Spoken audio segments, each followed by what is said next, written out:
Imaginez que votre enfant soit accusé à tort de quelque chose de grave, dans un endroit où il devrait simplement s'amuser. C'est la douleur qu'Ezra ressent en voyant son fils, Kael, accusé de vol dans un magasin de jouets. La honte, la peur, le sentiment d'impuissance, tout cela remonte à la surface en un instant. Comment réagiriez-vous si vous étiez à sa place? Et, plus encore, comment feriez-vous face à la découverte d'une vérité inattendue qui change complètement la situation? Dans cette vidéo, nous allons vous montrer comment une simple intervention d'un père a transformé non seulement une accusation infondée, mais aussi la manière dont tous les acteurs de cette histoire ont appris une puissante leçon sur le jugement, l'empathie et l'humilité. Vous découvrirez que, souvent, ce que l'on voit n'est pas toujours ce qu'il paraît. Préparez-vous à une histoire qui va vous émouvoir, et peut-être, vous amener à réfléchir sur vos propres attitudes au quotidien. Si vous n'êtes pas encore abonné à la chaîne, abonnez-vous et partagez votre avis. Kael n'avait que 8 ans, mais il portait en lui la curiosité et le fascisme d'un explorateur. Ce jour-là, sous un soleil éclatant, sa mère l'avait emmené au centre-ville, où le grand magasin de jouets brillait comme un château de rêve. Dès que ses petits pieds ont franchi la porte de verre, quelque chose en lui s'est réveillé, une joie presque impossible à contenir. Ses yeux, grands et vifs, parcouraient chaque rayon, mais c'est la vitrine, au fond du magasin, qui a capté son attention comme un aimant. Là, juste devant lui, reposait l'objet de ses rêves, une voiture télécommandée rouge et noire, avec des détails argentés, brillant sous la lumière des étagères. La petite voiture semblait capable d'atteindre des vitesses que Kael n'avait vues que dans les films, glissant sur le sol avec élégance. Son cœur battait la chamade. Il pouvait imaginer la télécommande dans ses mains, sentant la puissance de guider cette voiture à travers les rues de son imagination. Il s'approcha encore plus, presque collant son visage à la vitre de la vitrine, analysant chaque détail. C'était le genre de jouet qui non seulement faisait rêver les enfants, mais donnait vie à ses rêves. À chaque seconde qui passait là, à regarder, il souhaitait pouvoir l'avoir. Mais Kael savait, par expérience, qu'il ne pouvait pas demander cela à son père. Ils avaient déjà parlé de la nécessité d'économiser et de la façon dont les jouets chers étaient hors de portée pour le moment. Le garçon en avait conscience, mais le désir restait fermement ancré dans son cœur. Kael ne voulait pas cette voiture pour se montrer ou pour rivaliser avec ses camarades. Son désir était simple, presque innocent. Il voulait créer des moments, vivre des aventures, explorer la vitesse et le contrôle que cette voiture pourrait offrir. Il s'imaginait courir dans le jardin, évitant les obstacles, créant un monde où la voiture serait la protagoniste de ses aventures. L'admiration se lisait sur son visage. Il toucha la vitre du bout des doigts, comme si cela le rapprochait encore plus de son désir. Chaque seconde passée à observer, Kael se demandait comment ce serait si cette voiture lui appartenait, comment il la ferait rouler dans les rues et sur les trottoirs. Au fond de son cœur, il savait que ce rêve était lointain, mais, pour l'instant, observer suffisait. Mais à ce moment-là, Kael ne remarqua pas qu'un employé du magasin l'observait de loin, avec une expression méfiante. Tandis que Kael continuait à observer la voiture, totalement absorbé dans ce monde de possibilités, quelque chose d'étrange se produisit sans qu'il ne s'en aperçoive. Derrière le comptoir du magasin, Moreau, l'un des employés, gardait les yeux fixés sur le garçon. Moreau travaillait là depuis de nombreuses années, et en tant que personne habituée à traiter quotidiennement avec toutes sortes de clients, son regard averti détecta rapidement la fixation intense de Kael sur le jouet. Peut-être n'était-ce qu'un enfant de plus en train de rêver, mais Moreau, avec son air méfiant, sentit qu'il devait rester vigilant. Kael, sans se douter un instant qu'il était observé, trouva enfin le courage de tendre la main pour saisir la petite voiture sur l'étagère.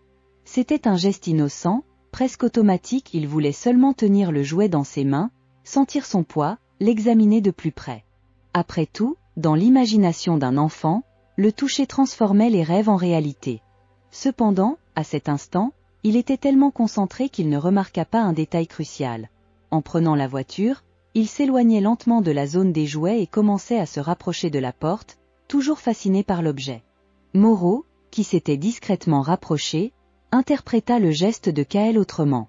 Pour lui, cela ressemblait à un acte clair de tentative de vol. Les expériences précédentes avec des enfants espiègles qui, de temps à autre, tentaient de partir avec des jouets cachés dans leur poche, le tenaient toujours en état d'alerte. Et, à ses yeux, Kael ne faisait pas exception. Ha, Gammon! La voix de Moreau perça l'air, avec un ton dur qui brisa immédiatement la bulle de concentration de Kaël.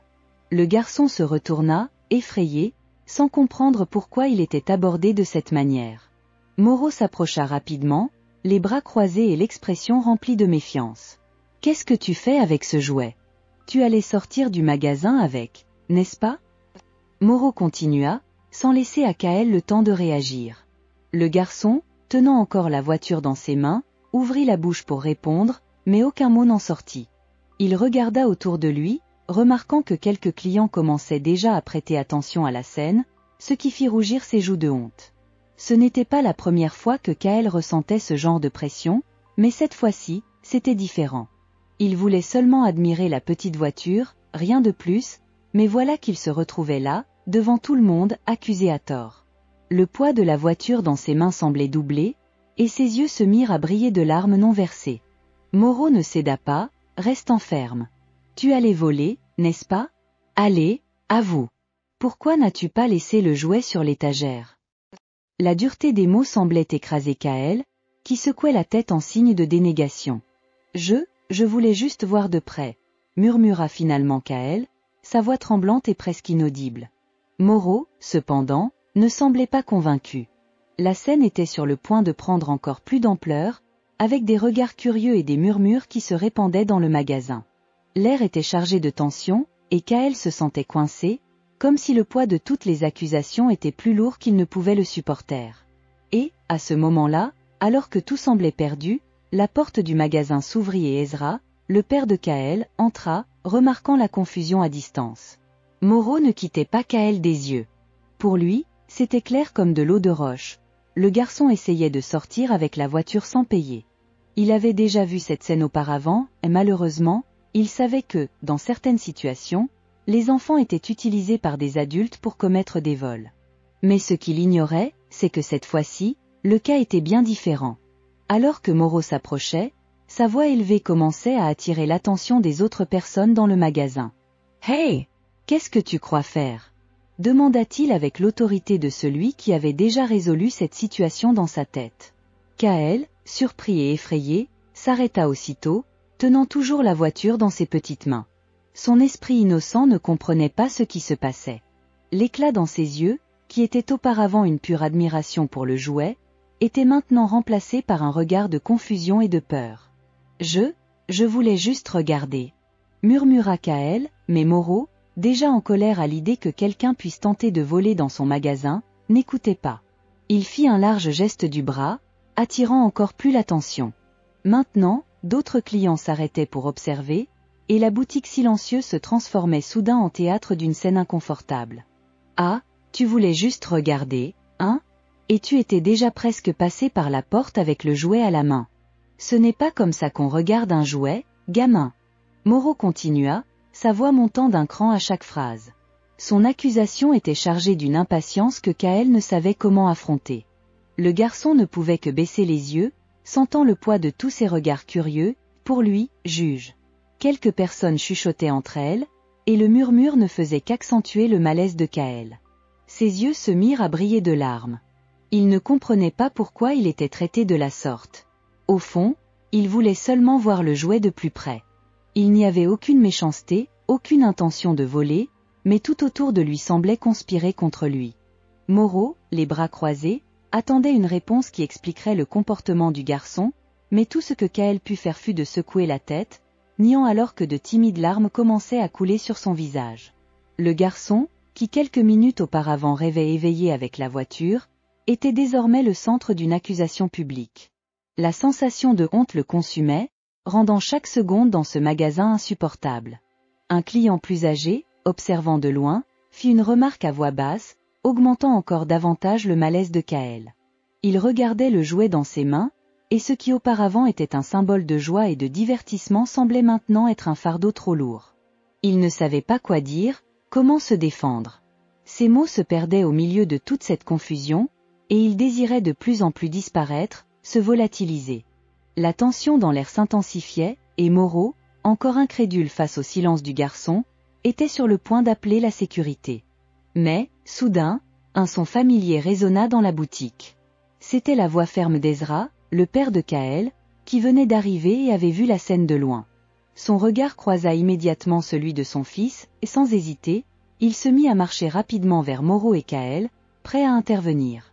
Au milieu de toute la confusion, alors que Kaël sentait déjà le poids du monde sur ses épaules, les portes du magasin s'ouvrirent et Ezra entra. Son regard fut immédiatement attiré par la scène qui se déroulait près de la sortie. Il vit son fils, les yeux rouges et remplis de larmes, confronté à un employé, tandis que quelques personnes autour murmuraient et observaient avec curiosité. Le cœur d'Ezra s'emballa. Il savait que quelque chose n'allait pas. Sans hésiter, il marcha rapidement vers le groupe, le visage tendu et l'expression inquiète. Lorsqu'il arriva près d'eux, il entendit les dernières paroles de Moreau, qui accusait encore Kaël de tentative de vol. Ezra, malgré la tension qu'il ressentait, resta calme. Il devait comprendre ce qui se passait avant de réagir. « Excusez-moi », interrompit Ezra, avec un ton ferme, mais contrôlé. « C'est mon fils, Kaël. Que se passe-t-il ici ?» Moreau, les bras toujours croisés, fit un pas en arrière, mais son regard sévère ne s'adoucit pas. « Votre fils essayait de sortir du magasin avec un jouet sans payer. Il était déjà presque sorti de la zone du magasin avec la voiture dans les mains. » Ezra se tourna vers Kaël, s'agenouillant pour se mettre à la hauteur de son fils, essayant de le calmer par sa présence. Il pouvait voir à quel point Kaël était bouleversé. Le garçon essuya ses larmes avec la manche de sa chemise, sa voix brisée par la peur et la honte qu'il ressentait. « Papa, je voulais juste voir la voiture de près. Je ne savais pas que j'avais dépassé la zone. Je ne voulais pas voler. » En entendant les mots de son fils, le cœur d'Ezra se serra. Il savait que Kaël n'aurait jamais fait une chose pareille intentionnellement. Kaël était un garçon curieux, certes, mais avant tout, il était gentil et bien élevé. Ezra posa sa main sur l'épaule de Kaël avec fermeté, transmettant un sentiment de sécurité. « Kaël, je te crois », dit Ezra doucement, mais assez pour que son fils ressente le soutien de son père. Puis, il se releva, se tournant vers Moreau. « Écoutez, je comprends que vous faites simplement votre travail, mais mon fils n'essayait pas de voler. Il était juste distrait, comme n'importe quel enfant pourrait l'être. Il adore les voitures et s'est laissé emporter. C'est un malentendu. » Moreau regarda Ezra, essayant encore de comprendre la situation. L'expression de l'employé, qui était auparavant empreinte de méfiance totale, commença lentement à s'adoucir. Il paraissait toujours un peu méfiant, mais en voyant la sincérité dans les yeux d'Ezra et la vulnérabilité de Kaël, quelque chose changea en lui. « Je voulais juste m'assurer que rien de mal ne se passait, » répondit Moreau, maintenant sur un ton plus bas, presque en train de se justifier. La présence d'Ezra, ferme et calme, était en train de changer le cours de la situation. L'atmosphère tendue dans le magasin commençait à se dissiper. Les clients, qui jusqu'alors observaient la scène avec curiosité, semblaient également se détendre. Certains s'éloignèrent, réalisant que ce n'était pas le scandale qu'ils attendaient. D'autres, toujours intéressés, restèrent à proximité, comme s'ils attendaient une conclusion plus satisfaisante. Ezra regarda une dernière fois Moreau, avec compréhension. « Je comprends votre position, mais je vous assure que Kaël n'aurait jamais fait cela par malveillance. Pourrions-nous résoudre cela sans plus de gêne pour lui ?»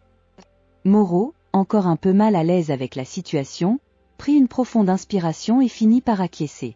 Le malentendu semblait résolu, mais ce qui se produisit ensuite fut quelque chose que Moreau n'aurait jamais pu imaginer. Moreau, toujours plongé dans sa méfiance, ne semblait pas prêt à écouter Ezra. « Désolé, mais la situation est claire. Il s'apprêtait à sortir du magasin avec la voiture, et c'est du vol, peu importe comment on le voit. Si vous n'êtes pas ici pour faire quelque chose à ce sujet, je vais devoir appeler la sécurité, » insista-t-il, regardant Kaël avec une expression mêlant froideur et détermination. Kaël, déjà recroquevillé, serrait le sac de jouets qu'il tenait dans ses mains, sentant son cœur s'emballer. Ezra, réalisant que la situation risquait de s'aggraver encore plus, prit une profonde inspiration pour se calmer. Il savait qu'il devait agir rapidement, mais aussi avec sagesse. Pour lui, il était essentiel de prouver l'innocence de son fils, non seulement pour résoudre le malentendu, mais aussi pour protéger l'estime de soi de Kaël. Avec un geste tranquille, il commença à chercher quelque chose dans la poche de sa veste. Alors que tous les regards étaient braqués sur lui, Ezra sortit un petit sac en papier coloré, qui se distinguait dans l'atmosphère chargée de tension. Il regarda Kaël, qui était encore pâle et effrayé. « Kaël, mon chéri, tu te souviens de ce sac ?» demanda-t-il, essayant d'apporter un peu de réconfort au garçon. Kaël, n'ayant pas encore complètement compris ce qui se passait, regarda le sac et hocha lentement la tête, les yeux pleins de curiosité. « Oui, papa, j'ai acheté quelque chose là-bas dans le magasin, » répondit-il timidement, sans savoir que c'était exactement ce moment qui pourrait tout changer. Ezra commença à ouvrir le sac, révélant une collection de nouveaux jouets, chacun plus fascinant que l'autre. Parmi eux, en vedette, se trouvait la tant désirée voiture télécommandée que Kaël avait aperçue dans la vitrine. L'éclat dans les yeux du garçon commença à revenir, mais une nuée d'incertitude planait encore sur lui. « Cette voiture ici, » dit Ezra, en la tenant délicatement, Kaël l'a achetée avec ses économies il y a quelques semaines. Il a gardé son argent pendant des mois, et quand il a enfin réussi, il est venu ici pour acheter ce qu'il désirait vraiment. C'est un garçon responsable, et il a toujours réfléchi à 2 fois avant de dépenser chaque centime. Les regards des clients, qui étaient auparavant curieux, se tournèrent maintenant vers Moreau, qui semblait perplexe, sans mots. Ezra continua. « Voici les reçus des achats, si vous voulez les voir. Il a tout fait tout seul. Je lui ai appris à valoriser l'argent et à être patient. » Moreau regarda la voiture entre ses mains, puis les reçus qu'Ezra avait sortis du sac, son visage changeant lentement de scepticisme à confusion. Il passa la main dans ses cheveux, se sentant de plus en plus gêné par l'accusation qu'il avait formulée. Comment avait-il pu penser qu'un enfant si jeune, qui était si ému d'être dans un magasin de jouets, pouvait être un voleur?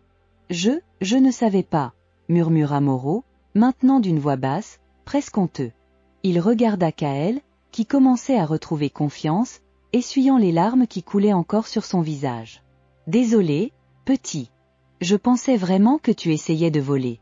Je ne voulais pas te mettre dans une situation pareille. » Kaël, les yeux encore brillants, ressentit un mélange de soulagement et un peu d'appréhension. « Ça va, » dit-il d'une voix douce, « je voulais juste voir de près. » L'atmosphère dans le magasin commença à changer. Le murmure des clients autour fut remplacé par un silence réfléchi, tandis que la situation se déroulait. Ezra, maintenant soulagé, vit l'expression de Moreau s'adoucir. La tension dans l'air était palpable, mais la compréhension commençait à fleurir entre les deux.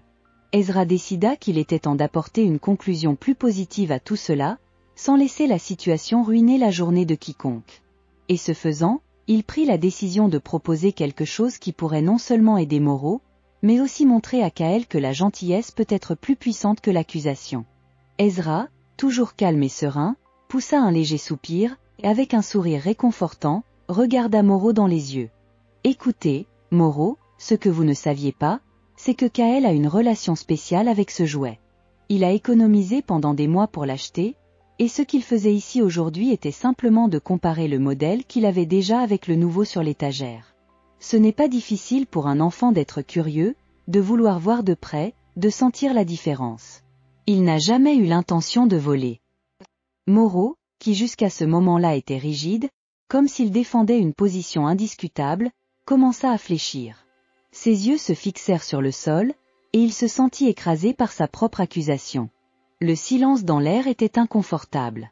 Les clients qui murmuraient entre eux observaient maintenant la scène avec attention, ressentant le poids de la situation. L'employé, qui croyait si souvent avoir raison, réalisait maintenant que l'erreur était la sienne. Et ce n'était pas une simple erreur. Il avait exposé un garçon innocent à l'embarras, et cette réalisation le frappait de plein fouet. Kaël, les yeux grands et curieux, resta aux côtés de son père. Il ne pleurait plus, mais la confusion était toujours là. Ezra s'abaissa, se mettant à la hauteur de Kaël, et l'enlaça. « Tout ira bien, mon fils, » murmura-t-il avec tendresse, passant sa main dans les cheveux du garçon. « Tu n'as rien fait de mal. » Alors que le silence devenait insupportable, Moreau, accablé par la honte, finit par relever les yeux et regarda Ezra et Kaël. « Je suis désolé, » dit-il d'une voix basse, pleine de regret. « Je pensais vraiment que tu essayais de voler, Kaël. J'avais tort, et il n'y a pas moyen d'effacer ce que j'ai fait. Pardonne-moi de t'avoir mis dans cette situation. » Le père, toujours compréhensif, savait que c'était une opportunité importante, non seulement pour l'employé, mais aussi pour enseigner quelque chose de précieux à son fils. Il tendit la main, offrant une poignée de main amicale à Moreau. Nous faisons tous des erreurs, dit Ezra, d'une voix ferme, mais douce.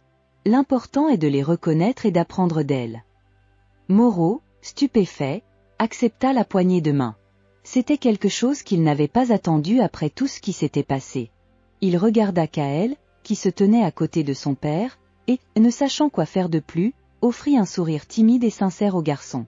Kaël, encore en train de tout assimiler, répondit par un léger sourire, mais sincère. « Ça va, dit-il, avec la simplicité d'un enfant qui croit encore que le monde peut être corrigé par des excuses. » Moreau, reconnaissant pour la compréhension et l'humilité d'Ezra et de Kaël, s'engagea à rendre l'expérience plus positive pour le garçon. « Tu sais, Kaël, dit Moreau, le magasin va recevoir de nouveaux modèles de voitures télécommandées la semaine prochaine. Si tu veux, je peux t'aider à en choisir une. Ce serait le minimum que je puisse faire. » Kaël regarda son père, et Ezra hocha la tête, approuvant l'offre de Moreau. Avec une nouvelle légèreté dans l'air, l'employé s'éloigna pour aider d'autres clients, mais la leçon d'humilité qu'il avait apprise ce moment-là résonnerait longtemps dans son esprit. Ezra prit la main de Kaël, et ensemble, ils marchèrent vers la sortie du magasin. « Tu vois, mon fils » dit Ezra, en serrant doucement la main du garçon. « Parfois, les gens font des erreurs, mais nous pouvons toujours choisir comment y réagir. L'important est d'aller de l'avant avec le cœur pur. » Kaël sourit, sentant que quelque chose d'important avait changé ce jour-là. Il comprit non seulement la valeur de ses accomplissements, mais aussi que la patience et le pardon pouvaient transformer même les moments les plus difficiles. Ainsi, père et fils sortirent du magasin, laissant derrière eux non seulement le malentendu, mais aussi une leçon sur l'empathie et la croissance. Le directeur du magasin, M. Ricardo, observait la situation à distance, et réalisant le dénouement chargé d'émotions, se sentit obligé d'intervenir. Il marcha rapidement vers Ezra et Kaël, son visage empreint de remords. « S'il vous plaît, acceptez mes sincères excuses, » commença le directeur, sa voix basse mais ferme. Ce qui s'est passé ici n'aurait pas dû se produire, et Moreau a déjà été averti. Kaël, vous ne devriez pas avoir été traité de cette façon, et nous voulons compenser cette erreur. Kaël regarda le directeur avec ses grands yeux encore un peu effrayés, mais maintenant remplis de curiosité. Le garçon, qui tenait encore la main de son père, écouta attentivement lorsque le directeur continua. « En guise de montrer notre regret, nous aimerions vous offrir un nouveau jouet, celui que vous souhaitez. C'est un cadeau du magasin pour vous. » Il y eut un moment de silence dans l'air, comme si le monde attendait la réponse du garçon. Kaël regarda la voiture télécommandée sur l'étagère, celle qui l'avait fasciné depuis le début. Il pourrait l'emporter, la ramener chez lui sans dépenser un centime. C'était le jouet de ses rêves, après tout. Mais quelque chose en lui était différent maintenant. Peut-être était-ce ce que son père avait dit sur le fait que les gens faisaient des erreurs, ou peut-être était-ce la leçon silencieuse selon laquelle les choses que nous chérissons le plus sont celles pour lesquelles nous nous battons. Kaël prit une profonde inspiration, et avec un calme surprenant pour quelqu'un de son âge, répondit « Je vous remercie, mais je n'ai jamais voulu rien de gratuit. Je voulais juste rêver un peu. » Ces mots, simples et sincères, résonnèrent comme une leçon pour tous ceux qui étaient présents. Il n'y avait ni colère ni ressentiment dans sa voix, juste la pureté de quelqu'un qui, même jeune, comprenait déjà la valeur de l'effort.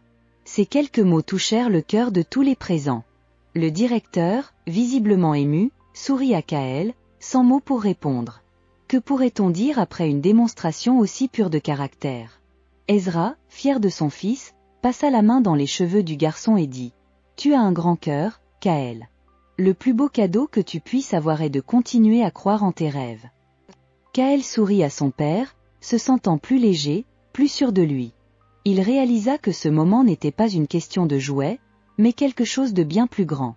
C'était une prise de conscience qu'à certains moments, ce qui compte vraiment n'est pas ce que nous avons entre nos mains, mais ce que nous portons dans notre cœur.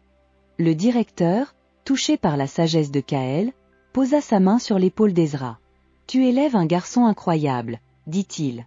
Peu d'enfants, voire même d'adultes, auraient eu la même réaction.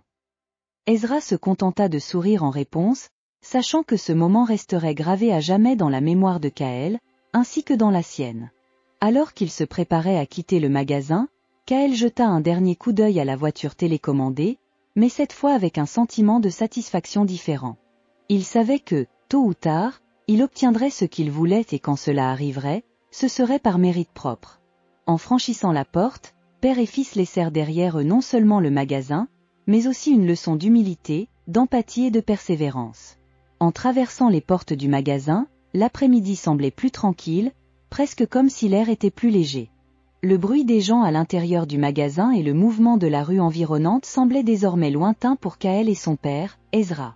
Pendant qu'ils marchaient, le père serra doucement la main de Kaël, gardant le regard fixé devant lui, mais avec quelque chose de plus dans ses yeux, une lueur de fierté, mais aussi la certitude que c'était une occasion pour une leçon précieuse.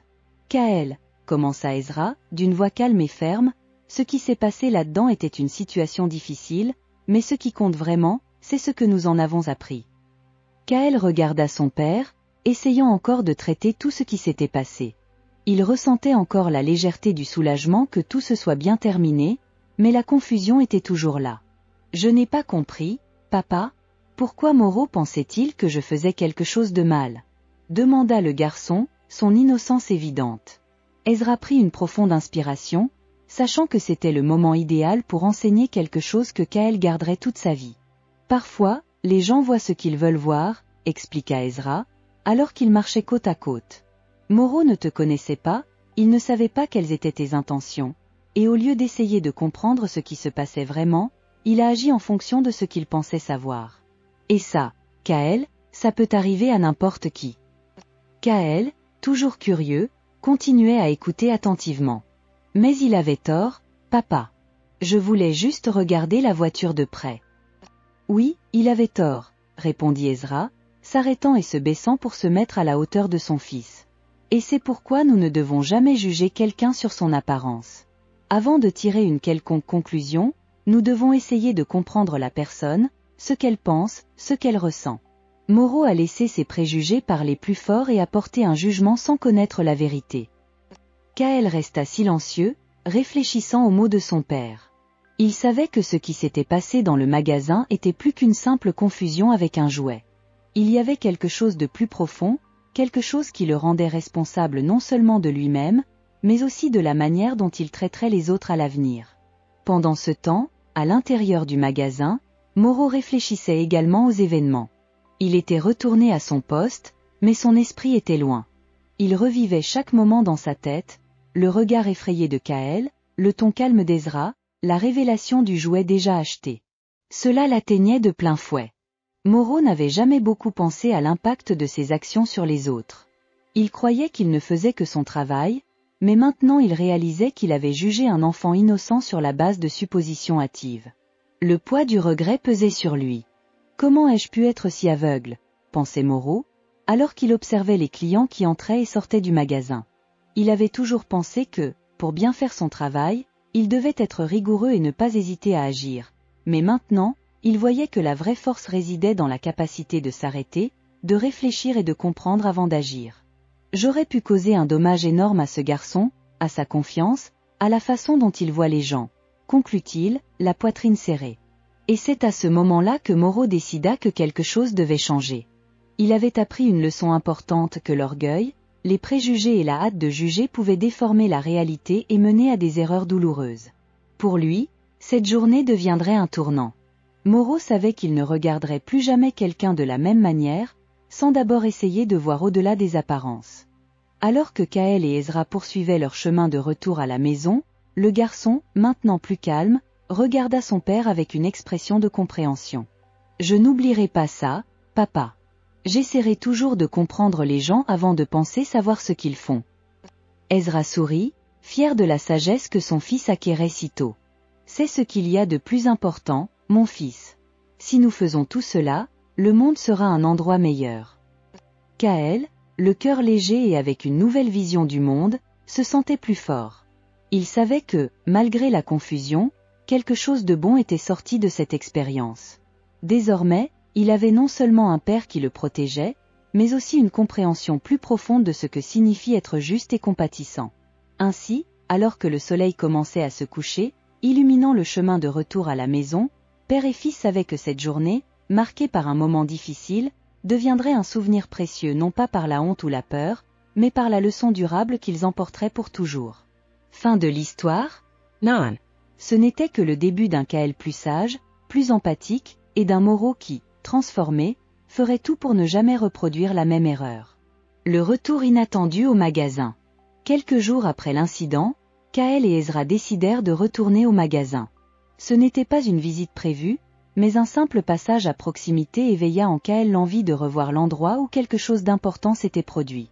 En entrant, l'ambiance semblait différente, mais une chose attira l'attention des deux. Moro, l'employé qui avait commis l'erreur, réorganisait les étagères avec une expression plus sereine. Quand Moro les aperçut, quelque chose changea sur son visage. Il s'approcha de Kaël et Ezra, mais cette fois avec un regard d'humilité et de gratitude. « J'attendais votre retour », dit Moro, d'une voix ferme mais avec une touche de vulnérabilité. « Ce jour-là, m'a beaucoup appris. Je voulais vous remercier, surtout toi, Kaël, de m'avoir donné la chance d'apprendre de mon erreur. » Kaël, qui ressentait encore l'étrangeté de cette situation, regarda son père, cherchant du soutien, mais Ezra sourit simplement, l'encourageant à répondre. CAVA, dit Kaël timidement. Tout le monde fait des erreurs. J'espère juste que tu comprends que les choses ne sont pas toujours ce qu'elles semblent. Moro acquiesça avec un sourire léger et sincère. J'ai compris, oui. Et je promets que je serai plus attentif. Aujourd'hui, je suis un meilleur employé, et je l'espère, une meilleure personne. Cet échange de quelques mots scella quelque chose d'important. Ce n'était pas seulement la fin d'une situation compliquée, mais le début d'une nouvelle relation. Kaël sortit du magasin en se sentant que, parfois, même les mauvais moments peuvent se transformer en quelque chose de bon, si nous sommes prêts à pardonner et à apprendre. La leçon partagée. Quelques semaines plus tard, lors d'un dîner en famille, Ezra raconta l'histoire de ce qui s'était passé au magasin à des proches. Pendant que les enfants écoutaient, les yeux écarquillés, les adultes réfléchissaient en silence. Chacun avait ses propres expériences de jugement hâtif et de malentendus, mais la façon dont Ezra et Kaël avaient géré cette situation toucha tout le monde. La mère de Kaël, Isabla, regarda son fils avec fierté. « Tu as appris quelque chose de très important, mon amour. Tous les adultes n'ont pas la capacité de pardonner et de comprendre comme tu l'as fait. » Kaël sourit, jouant avec sa nourriture dans son assiette, ne sachant pas comment répondre à tant d'éloges. Au fond, il était encore en train de traiter tout ce qui s'était passé. Mais une chose était certaine, ce qu'il avait appris ce jour-là au magasin était une leçon qu'il porterait toute sa vie. Et maintenant, voyant sa famille réfléchir à cela, il réalisait que son expérience avait le pouvoir d'impacter les autres, même sans qu'il ait besoin de beaucoup parler. À la fin de cette soirée, alors que les enfants se préparaient à dormir, Ezra s'approcha de Kaël dans la chambre et dit « La leçon que tu as apprise, fils, va au-delà de nous. Tu vas la partager avec d'autres, même sans t'en rendre compte, simplement par la façon dont tu traites les autres. » Et sur ces mots, Kaël ferma les yeux, s'endormant avec le cœur plein de sagesse, et surtout, avec une nouvelle compréhension de la manière dont le monde fonctionne, pas toujours juste, mais toujours prêt à enseigner. Si cette histoire a touché ton cœur et t'a fait réfléchir, n'oublie pas de laisser ton commentaire et de partager tes expériences. Nous voulons savoir comment tu gères les situations de jugement et de pardon. Et bien sûr, abonne-toi à la chaîne pour ne pas manquer d'autres histoires émouvantes comme celle-ci. Active la cloche pour recevoir des notifications et être le premier à découvrir notre prochaine vidéo.